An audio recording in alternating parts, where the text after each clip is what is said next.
आइए नजर डालते हैं इस वक्त की हेडलाइंस पर सरकार ने केंद्रीय कर्मचारियों के महंगाई भत्ते यानी डीए और महंगाई राहत डीआर में 2% की बढ़ोतरी को मंजूरी दे दी है। सरकार ने डीए 58% से बढ़ाकर 60% किया है। ये बढ़ोतरी 1 जनवरी 2026 से लागू होगी। इस फैसले से सरकार का सालाना 6,751 करोड़ रुपए का खर्च पड़ेगा। इससे पहले अक्टूबर में महंगाई भत्ते को 55% से बढ़ाकर 58% किया था।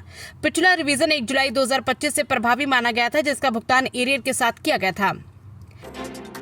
ईरान ने फिर से होर्मुज़ स्ट्रेट बंद कर दिया। इसे शुक्रवार को खोला गया था, लेकिन अब इस समुद्री रास्ते पर पाबंदियां लगा दी गई है। ईरान ने कहा है कि अमेरिका से बातचीत के बाद उसने भरोसे में आकर कुछ तेल और माल ले जाने वाले जहाजों को गुजरने दिया था, लेकिन अमेरिका ने अपने वादे नहीं निभाए और नाकेबंदी के बहाने जहाजों के साथ सख्ती की। प्रधानमंत्री नरेंद्र मोदी आज रात 8:30 बजे देश को संबोधित करेंगे। वे किस मुद्दे पर बोलेंगे यह भी नहीं बताया गया है। माना जा रहा है कि मोदी महिला आरक्षण के लागू होने के मुद्दे और संसद में पिछले 2 दिनों के दौरान हुई घटनाओं पर बात कर सकते हैं। लोकसभा में शुक्रवार को महिला आरक्षण से जुड़ा संविधान 131वां संशोधन बिल पास नहीं हो सका था। इस बिल में लोकसभा सीटों को 543 से बढ़ाकर 816 करने और महिलाओं को 33% आरक्षण देने का प्रस्ताव था। कांग्रेस सांसद प्रियंका गांधी ने शनिवार को कहा कि कल लोकसभा में जो हुआ वो लोकतंत्र की बहुत बड़ी जीत है। सरकार परिसीमन और महिला आरक्षण के जरिए सत्ता में बने रहने की साजिश कर रही थी। उन्होंने कहा कि मैं बहुत खुश हूं कि लोकसभा में सीटें बढ़ाने के लिए लाया गया बिल गिर गया। सत्ता पक्ष में महिला विरोधी कहकर मसीहा नहीं बन सकती।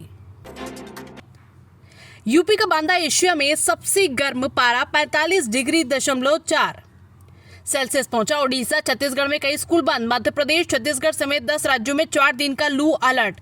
देश के लगभग सभी राज्यों में भीषण गर्मी पड़ रही है। उत्तर प्रदेश के बांदा में शुक्रवार को तापमान 45.4 डिग्री सेल्सियस दर्ज हुआ, जो इस सीजन में अब तक एशिया में सबसे ज्यादा तापमान है। दिलचस्प बात यह है कि एक हफ्ते पहले यानी 9 से 10 अप्रैल को देश के मैदानी इलाके में सबसे कम 12 डिग्री सेल्सियस तापमान भी बांदा में ही दर्ज हुआ था। इस हफ्ते सोना चांदी के दाम में बढ़त रही। सोना 1,328 रुपए बढ़कर 1,52,000 रुपए प्रति 10 ग्राम पर पहुंच गया है। इससे पहले ये बीते हफ्ते यानी 10 अप्रैल शुक्रवार को 1,50,000 रुपए पर था। वही चांदी 2,40,000 रुपए किलो से बढ़कर 2,50,000 रुपए पर पहुंच गई, यानी इसकी कीमत 10,006 रुपए बढ़ी है। ब्यावर में एक होटल के बाहर चारपाई पर सो रहे 3 युवकों पर मुंह बांधकर आए 10 से ज्यादा हमलावरों ने लाठियों से हमला कर दिया। उन्होंने युवकों को बेरहमी से पीटा और 50,000 रुपए कैश के साथ सोने की चेन भी लूट के फरार हो गए।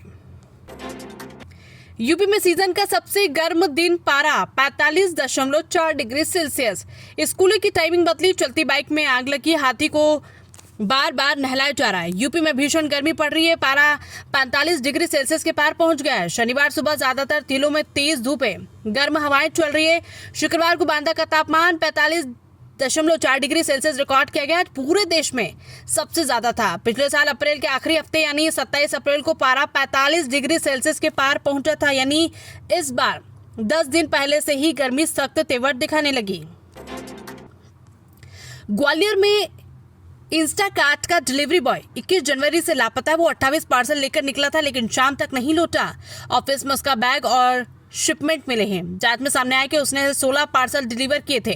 5 सही मिले, जबकि 7 पार्सल में आईफोन की जगह पत्थर पाए गए। करीब 3 महीने से लापता ध्रुव सेम के खिलाफ क्राइम ब्रांच ने 16 अप्रैल को धोखाधड़ी का केस दर्ज किया। 7 आईफोन की कीमत करीबन 10 से 11 लाख रुपए बताई जा रही है। पूर्व जनपद उपाध्यक्ष का युवती संग अश्लील वीडियो लीक। रीवा में आपत्तिजनक हालत में दिखे हनी ट्रैप की आशंका। भाजपा कांग्रेस एक दूसरे का नेता बता रही है। रीवा के एक नेता के 2 अश्लील वीडियो सामने आए। जानकारी के मुताबिक ये वीडियो पूर्व जनपद उपाध्यक्ष विनोद मिश्रा के बताए जा रहे हैं। वीडियो रीवा में ही शूट हुआ है।